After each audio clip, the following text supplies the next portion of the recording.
secret FEMA report saying 4 years without power. They're talking about something that happened in the Carrington event, a geomagnetic storm warning, an event, a perfect solar storm similar to the one that hit Earth in 1859 would knock out the US power grid for 4 to 10 years if it happened today, according to a secret report from the Federal Emergency Management Agency, FEMA. The 36-page report with restricted access was published this month on governmentattic.org. The report reveals old government documents often obtained through Freedom of Information Act requests. For example, a 2010 document titled Mitigation Strategies for FEMA Command, Control, and Communications During and After Solar Superstorm Sandy is available upon request. The storm that struck Earth in 1859 was called the Carrington event and burned out many telegraph machines, the most advanced technology of the time. Predicting what would happen if such a type of a solar storm were to strike Earth in the 21st century, the document stated, North America and elsewhere could experience severe disruptions to the power grid. Full restoration could take 4 to 10 years. But even a small town, like the one that struck Earth in a small storm that struck Earth in 1921, could cause widespread power grid disruptions if it were to occur today. And the report predicts that the internet, cable TV, and telephone service would be disrupted. Cellular service would also quickly cease. About 60% of cell towers in the US have only 2 to 24 hours of battery backup, the report says. As these towers lose power, large parts of the cell network will begin to fail. Urban and densely populated or suburban areas are more likely to have cell towers with backup generators with fuel for 1 to 7 days, depending on the location and the owner of the equipment. FEMA never released a report, which is dated December 2010. Off the Grid News spoke to a grid expert who is in frequent contact with government agencies, and the person said the report appears to be authentic. This article reconstructs the 1859 event using the latest research to explain and understand 1. The nature and consequences of radio blackouts, solar flares, and geomagnetic storms. 2. Their potential knock-on effects on the world's power and telecommunication systems. And 3. The implications for FEMA in planning for and responding to such an event, the report says. The Carrington-type event would produce enormous amounts of energy that would knock out transformers. It's replacing those transformers that FEMA and other government agencies are concerned about. Each transformer is custom built. There are no spares.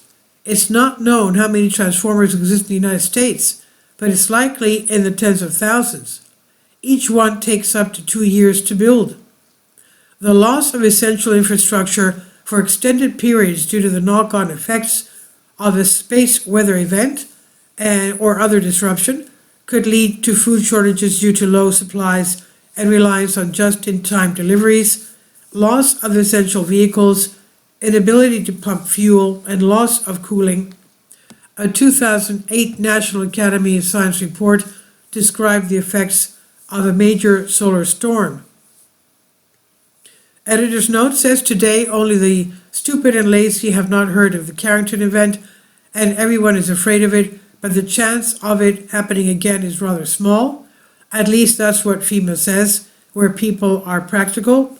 And they focus on the weakest solar flares, for example, the geomagnetic storm of 1921 mentioned above. We don't know much about the 1859 event because progress at that time had only invented the carriage case and the Colt, and everything else existed mainly in the laboratories. But in 1921, the post and railway stations and the telegraph were already used. In the Mokshan swamps, the outbreak of May 1921 went unnoticed. the electrification of the entire country was still quite far away. For example, in 1980, in many villages, people did not have electricity. Only the chairman of the collective farm in the central village had lamps. But in the United States in 1921, there was an electric grid in many places, and the voltage there reached 1,000 volts. The transformers did not burn, but there were many fires of both the lines themselves and the distribution stations. The telegraphs collapsed, and with it the shock exchanges, the railway, and everything else that depended on communications collapsed. In 1967, things were even more interesting. The outbreak was 100 times weaker than in 1921, but it was still enough to bring down the so-called Dew Line and White Alice. The first was a radar network located in Alaska and several northern islands, and the second was attached to and was called the Tropospheric Communication System. There were no satellites at that time. We're talking about 1921.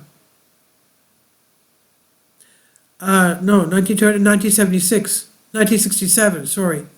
Now, naturally, the generals were in high spirits, and the American president's hand was already on the red button. The B-52s were refueling, preparing to take off. Now, we're talking about the Cuban Missile Crisis. And now, what we can say from the experience of Ukraine, when cell towers run out of batteries, when there is no light in the city and it's not clear when they will give it to you, it's not a good situation when you don't have power. And now extend this situation to the whole world. That is, cell phones will never turn on, the internet is not on, and will not be available. There's no electricity, and when it will be provided, if at all, no one knows. New transformers will not come because they will break at the same time. So if this happens on a global scale, a solar flare and communication problems in 48 hours will be the least of your worries, and the probability of such a geomagnetic storm is 1,000 times greater than the Carrington event, maybe 100,000 times greater, given that it has been a long time since such a thing happened, that such flares are always at the end of the cycle, and that history always needs to repeat itself. And since FEMA is preparing for this, since they close their reports and provide access only when requested by those who have the clearance to get it, it seems that things could be heading that way. So how do we get prepared for this? That's the question. How do we protect our transformers is another question. Please leave your comments about this. Thank you for your support. My Patreon account, the daily posts are 5 videos daily, and they are totally different from what I have on my YouTube channel.